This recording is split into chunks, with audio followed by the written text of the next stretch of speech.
Kings Canyon is huge. It's known for being the largest canyon, not as far as depth like the Grand Canyon, but the breadth of size and overall land area. This place is magnificent. The adventure is on!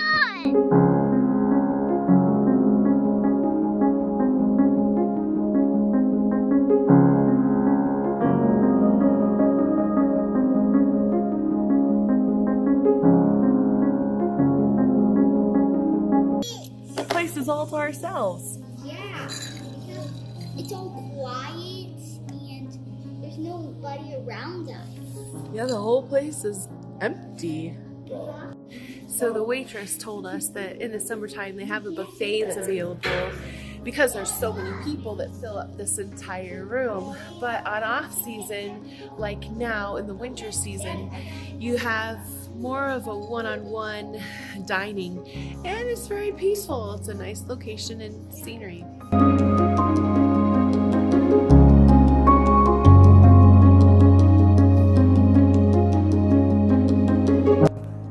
Things to know about Kings Canyon and Sequoia in the winter months is be prepared for hard-packed snow, slippery ice, so watch where you're walking, especially if you're vlogging, because any small step could be a quick slip. So I'm slipping myself right now just trying to get over this bridge, taking baby steps. But anyways, also filming equipment in the winter months in the snow at altitude or wherever.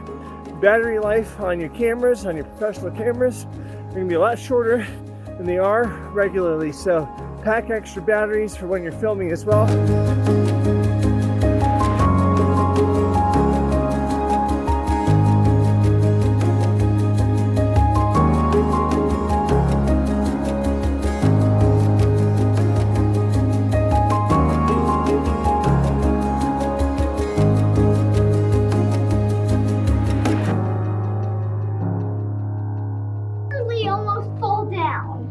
This thing's cool. I literally almost fall down, but... Did you get all the way up there? Yeah, I did. I'm in the trunk of the tree, the whole thing. We're in the narrow part of this huge tree that has fallen down at an angle on the hillside here in Kings Canyon. The tree itself has completely eroded away, but what remains is this tunnel that you can walk through, actually kind of climb through, and it's so cool. Kiara's climbing through it right now, up and down, up and down. They've been having such a blast because it's such a unique experience and really cool experience. It's almost like we've gone down into the rabbit hole.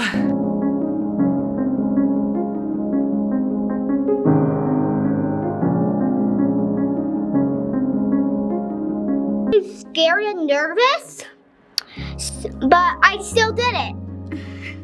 I made it all the way up to the top still.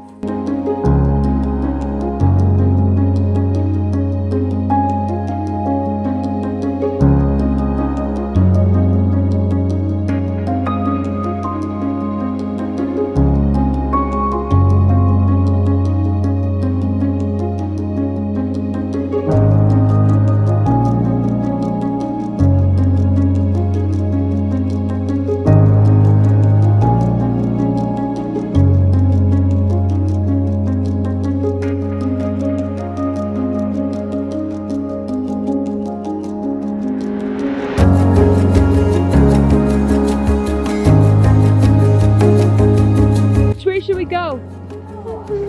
Down this path? It's extremely slippery along. Look what I made! Cool. Oh no. It's extremely slippery. It's very slippery. It's very slippery along the trail, even though they've got something to hold on to, it's still very slippery. Walking up ice, essentially. So. Hi.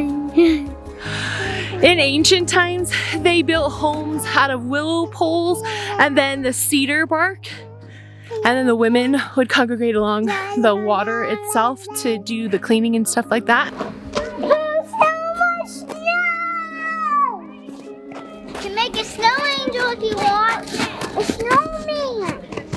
Acorns were the staple food for these people, and they would grind it down into a powder and create kind of like an acorn meal. Very similar to like a cornmeal that we would do today. The acorn meal was baked into cakes and then also put into stones. They would put the acorn meal mush into baskets and then cook them. Come on, John.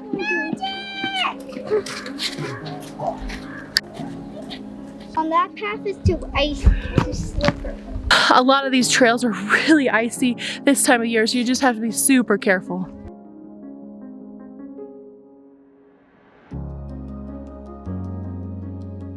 So behind me is actually the scar on the grand tree itself.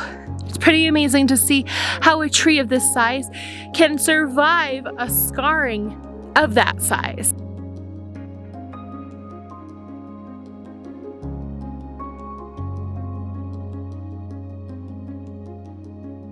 Fires have been shaping these forests and woods for many years, and the tree behind us is actually the Tennessee tree, and it surprisingly survived a fire many years ago. It's just really surprising because the entire half of the tree is completely cut off by the burning that it taken place. So how does that happen? Frequent natural fires are actually just part of the ecosystem here, and fires actually hit about most of these sequoia trees at one point or another.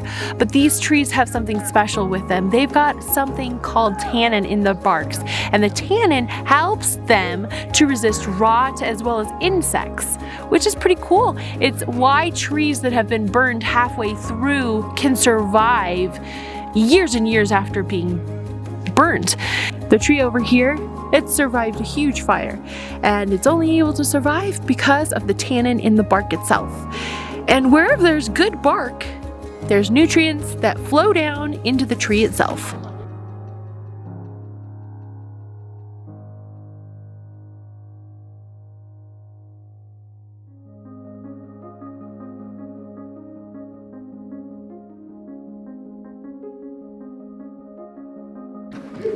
So this building was actually one of the very first ranger stations ever in this park and in the United States. It was originally used for cavalry, and before the park was actually a park, it was a home where someone lived. How amazing is that fireplace? It takes up about 1/3 of the wall here, and the stones are massive. Back when it was built, this one room actually needed a fireplace like that just to keep it completely warm. And it's amazing to see how these walls have withstood the time. I'm on your team! Oh, I missed. How did I miss you that far? Me?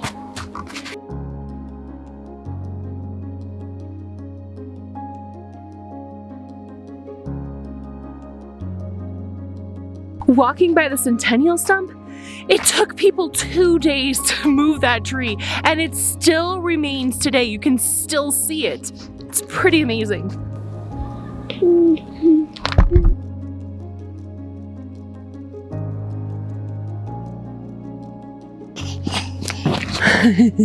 I see you.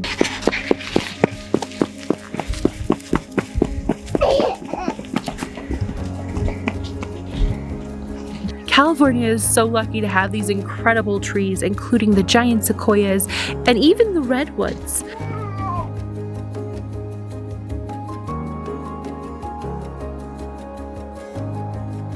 Sequoias naturally resist decay, so even after they've fallen to the ground, they endure, sometimes lasting hundreds, even thousands of years after they've fallen, just because of the material that they're made of.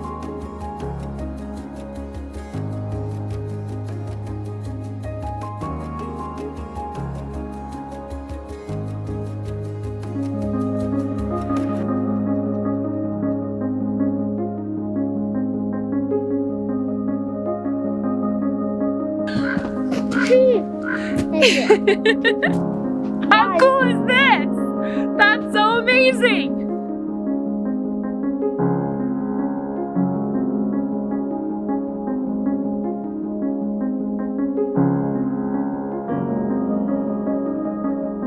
So another alternative, instead of having a drone in national parks, since they're not allowed here, is to use a 360 camera. This is the Insta360 1X, and it gets great aerial shots. Quite consistent to using a drone.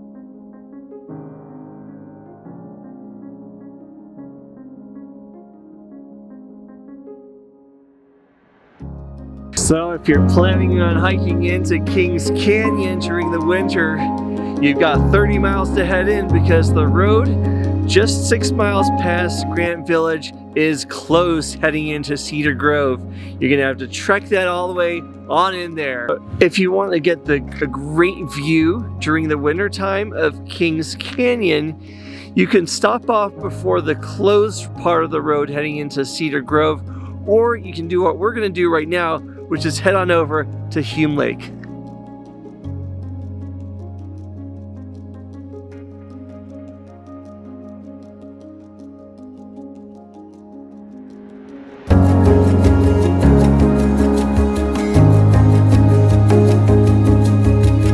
Can't make it down to the actual Kings Canyon because the roads are closed, but how spectacular is this view?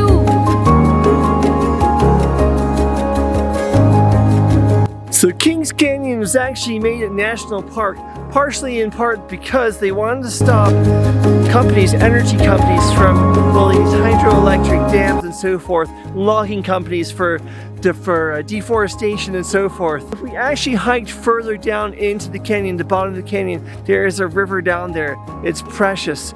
The Native Americans hundreds of years ago used to live down in the valley, in the canyon, the Kings Canyon. They picked so many beautiful and breathtaking places to make their home.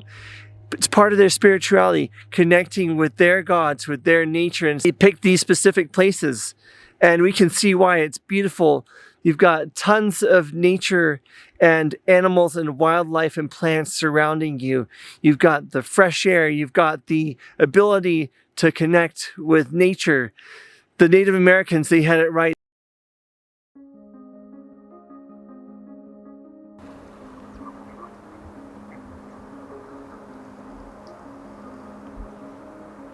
I'm probably the only one here except for the bird that keeps cawing behind me. I came down here, the hopes was that we could see Kings Canyon because it's all closed. And while you can see a portion of the mountain behind me, you can see it. It's covered with snow. You can't really see the Kings Canyon. Instead, you're covered with mountainside and snow-dotted hills and huge, huge trees. The water is very peaceful though. I'm literally standing where the water typically would be in the summer months.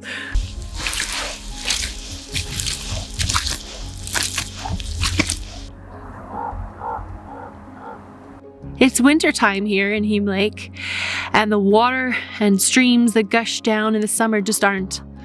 I've actually walked about 3/4 of the way into where the water typically would be just to get close enough to the water to see it.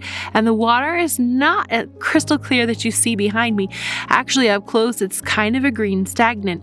And the reason it's green is simply because streams that come in the summertime keep the water clear and full of oxygen and life, whereas now, during this time of year, they're just stopped. They're all frozen over.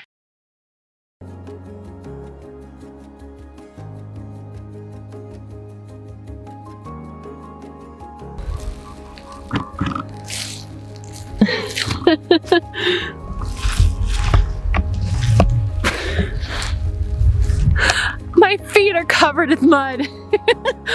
Oh, I'm so happy I have my my rain boots on because they are covered with mud and I probably would never have gotten to go that close to the water.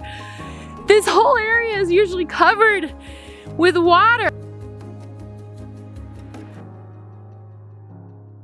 My shoes are so disgusting. Hey! What happened? My boots! You go in the water? My boots are so gross. Did you go into the water? What's that? Did you go into the water? No. I decided not to go into the water.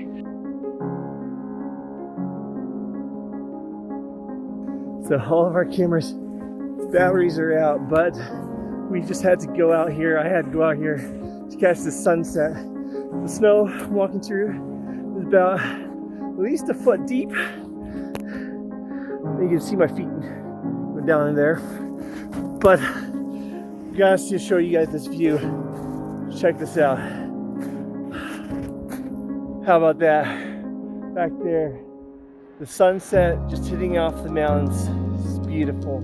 We saw it just driving through the trees. Got glimpses of it through the trees as we were driving back from the road that leads over to Cedar Grove and to Hume Lake. We're heading back into Grants Grove now. Go check in John Muir Lodge for the evening, get some rest and have some hot cocoa or something by the fireplace. But just check out that amazing view. It's so beautiful here. Definitely gonna have to come back here in the summertime.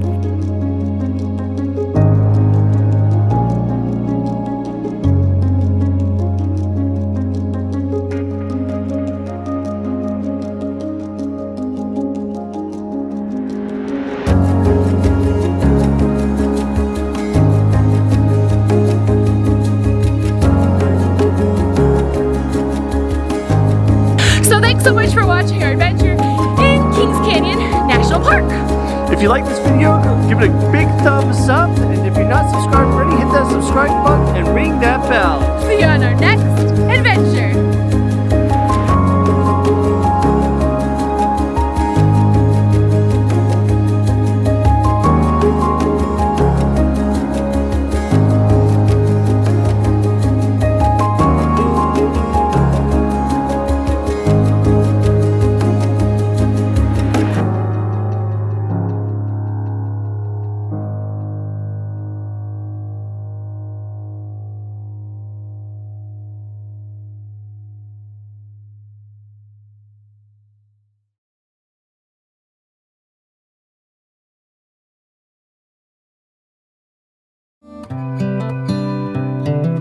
This is as good a day as any to start the rebuilding of life. The roads that lay open are many when the old one's gone under the knife. And I can feel the sun on my skin.